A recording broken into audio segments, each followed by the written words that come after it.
दोस्तों नमस्कार, मैं श्री राजेश इंडोलॉजी के इस सत्र में आप सबका स्वागत करता हूँ। एक कहावत है, आ बैल मुझे मार। इस कहावत को 7 अक्टूबर 2023 को हमास ने चरितार्थ किया।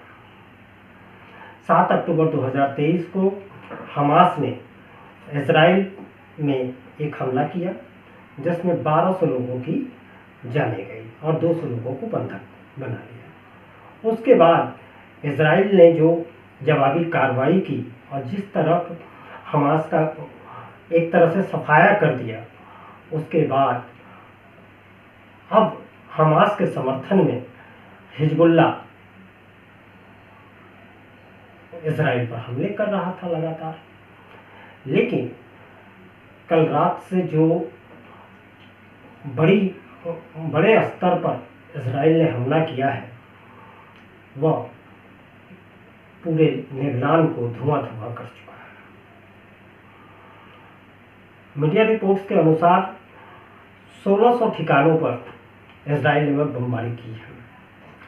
इसमें उसके ड्रोन, एयरक्राफ्ट शामिल है। इस तरह की लड़ाई 18 साल पहले 2006 में हिजबुल्ला और इजराइल के बीच हुई थी और इस 18 वर्षों बाद इतनी भयानक तबाही लेबनान में मची है, जिसमें 585 से लेकर 600 लोगों के मारे जाने की खबर है। अभी कुछ दिन पहले हम लोगों ने खबरों में सुना था कि पेजर विस्फोट हो रहे हैं, वॉकी टॉकी विस्फोट हो रहा है, यहाँ तक कि सोलर पैनल में भी विस्फोट हुए। इसके बाद पूरे लेबनान में खौफ का माहौल बन गया और खौफ इतना कि लोग अब गैजेट से दूरी बनाने लगे। इसी क्रम में कल से वहाँ का रेडियो सिस्टम भी हैक कर लिया गया है। आरोप है कि इजराइल ने रेडियो सिस्टम को हैक किया और रेडियो पर भी चेतावनी जारी की जा रही है और तकरीबन 80,000 लोगों के कॉल आए हैं, जिसमें कहा गया है कि वे सुरक्षित स्थानों पर चले जाएं। इजराइल का वहाँ के आम लोगों से कोई दुश्मनी नहीं है, वे हिजबुल्ला, उनकी लड़ाई हिजबुल्ला से है। इसी के साथ इजरायली प्रधानमंत्री बेंजामिन नेतन्याहू ने भी एक वीडियो संदेश जारी किया है। उसमें उन्होंने साफ साफ कहा है कि लेबनान के लोगों से हमारी कोई अदावत नहीं है और हमारी लड़ाई केवल हिजबुल्ला से है। आपको याद होगा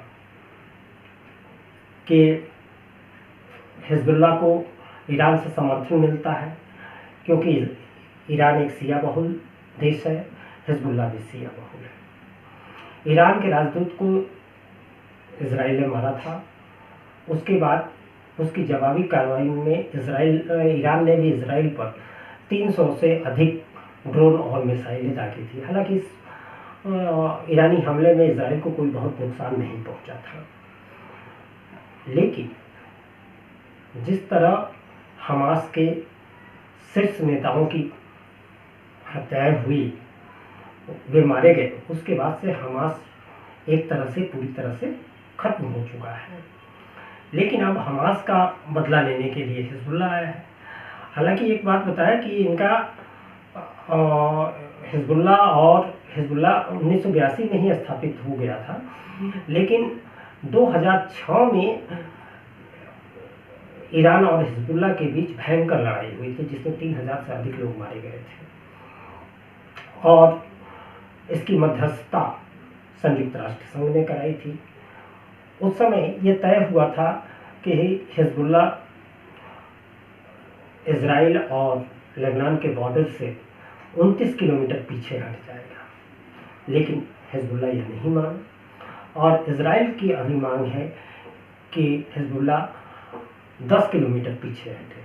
यह सारी लड़ाई भले हमास के समर्थन और फिलिस्तीन के समर्थन की बातें कही जा रही हो, लेकिन वास्तविक लड़ाई जो है वह इजराइल और हिजबुल्लाह के बीच उस बफर जोन के लिए है। क्यों कि इजराइल इसलिए मांग कर रहा है क्योंकि हिजबुल्लाह के पास जो एंटी टैंक गाइडेड मिसाइलें हैं उनकी रेंज 10 किलोमीटर है, और इजराइल चाहता है कि हिजबुल्लाह इस 10 किलोमीटर के और पीछे रहे ताकि यह बफर जोन बन जाए और इजराइल उनके हमले से सुरक्षित रहे। मीडिया रिपोर्ट्स की माने तो लगभग 1.5 लाख से अधिक रॉकेट और मिसाइल हिजबुल्लाह के पास है। अब देखना होगा कि इस लड़ाई के बाद जैसे हमास की कमर टूटी, क्या हिजबुल्लाह की भी कमर टूटेगी?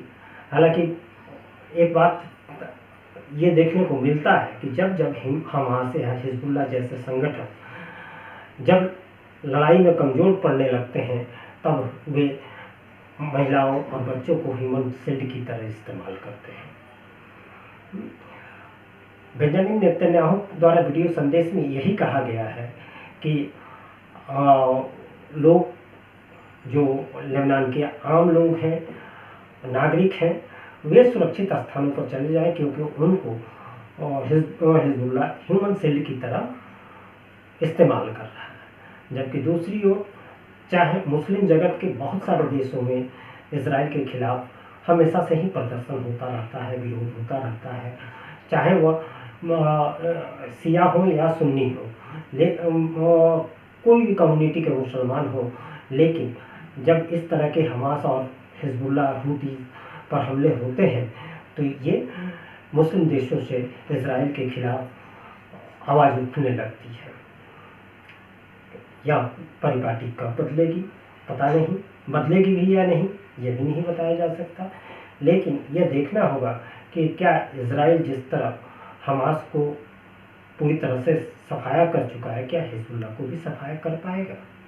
आप अपने आकलन इस वीडियो को देखने के बाद या अन्य स्रोतों से जो आपको सूचनाएं मिल रही हैं उसके अनुसार आपको क्या लगता है कि इजराइल के इस हमले के बाद या लगभग खत्म हो चुके हमास क्या फिर कुछ दिनों बाद ये सर उठाएंगे, और क्या ऐसे हालात हमेशा बने रहेंगे? आप अपने विचार इस वीडियो के कमेंट बॉक्स में ज़रूर करें, वीडियो को लाइक करें, चैनल को सब्सक्राइब करें।